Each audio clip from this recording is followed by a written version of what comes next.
Greetings and salutations. Today, I'd like to discuss the tragedy of guest characters, specifically in a game like Tekken. This is actually the first game that Tekken has had guest characters in its long history, and I don't count Gon from Tekken 3. He's obviously a troll character.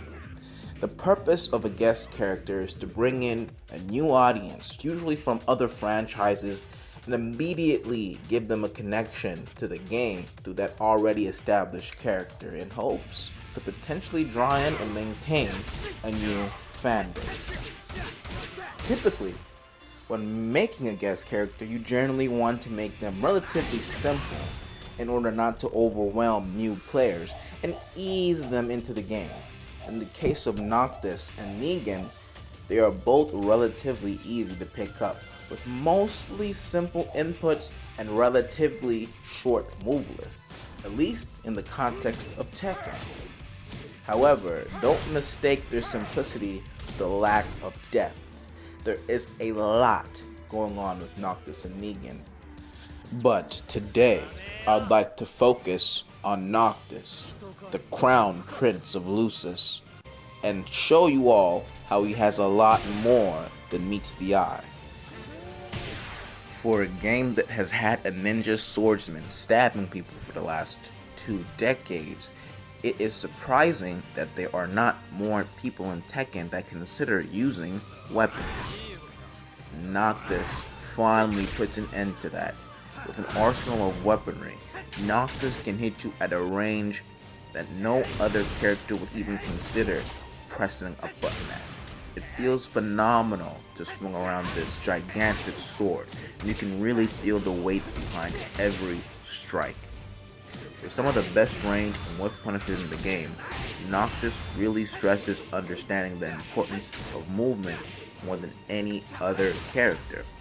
And he also teleports around like a goddamn boss, which is really a sick visual. He has fire, he has ice, and lightning.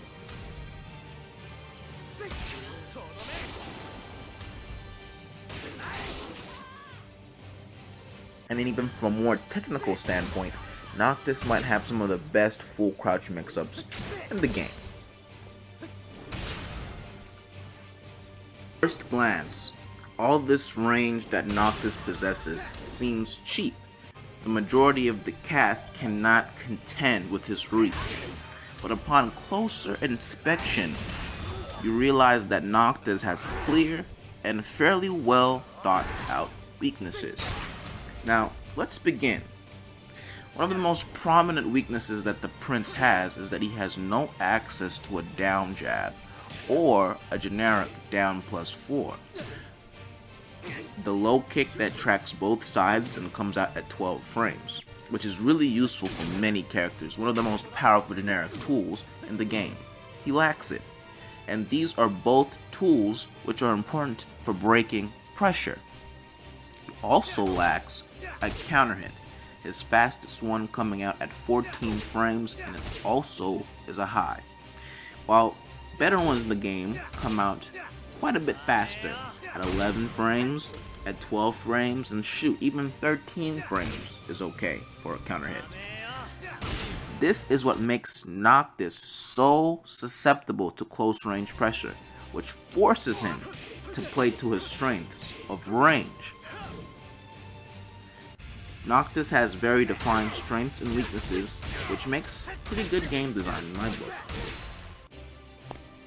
Another interesting aspect of Noctis' weaknesses is that most of his punishers leave the enemy standing.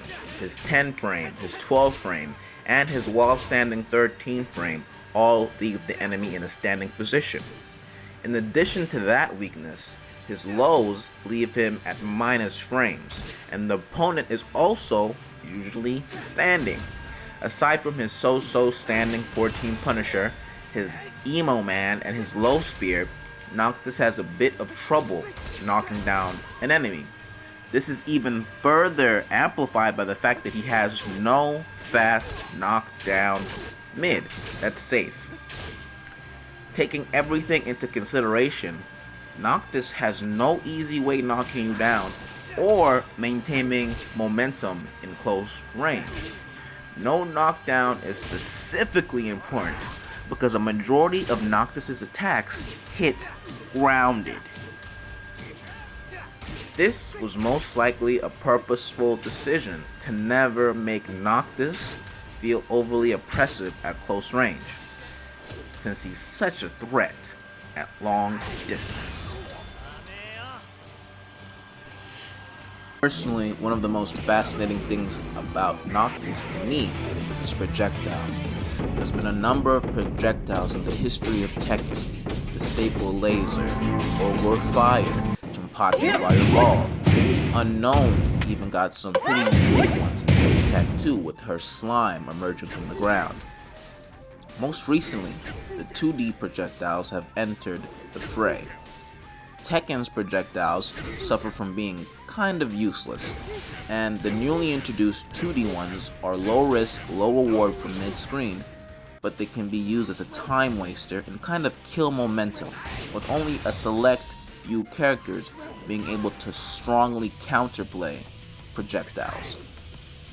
But with Noctis, I think they found a perfect balance between medium reward to mid to high risk. Let me break it down. The move comes out relatively slow for a whiff punisher at 20 frames, but it easily makes up the speed with its insane range, covering 3/4 of the screen in an instant.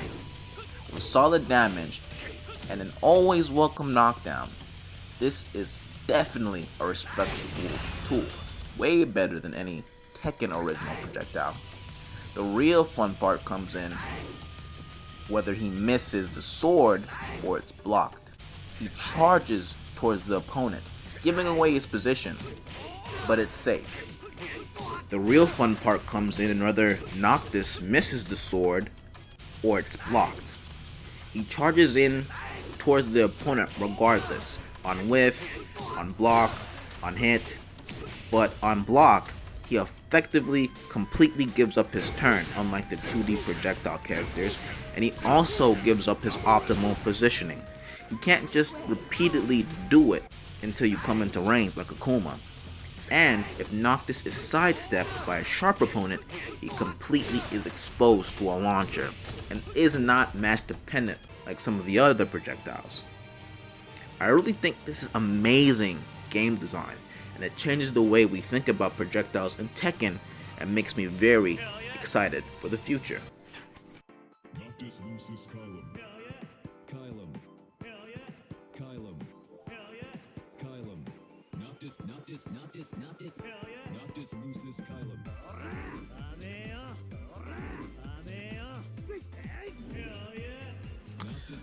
But, like I mentioned at the beginning of the video, the unfortunate fate of guest characters is to be in one iteration of the game and never to be seen again. But in my opinion, the Tekken team pours too much love into these characters for them to be just one-off. I hope that Tekken somehow maintains some elements of Noctis' play into the future, because there are so many fascinating aspects of his design. Considering the history of guest characters though, the chances of his return are low. Good morning. Kylum. Kylum. Kylum. Noctis lucis Kylum. Kylum. Kylum. Noctis lucis Kylum. Kylum. Kylum. Kylum. Kylum.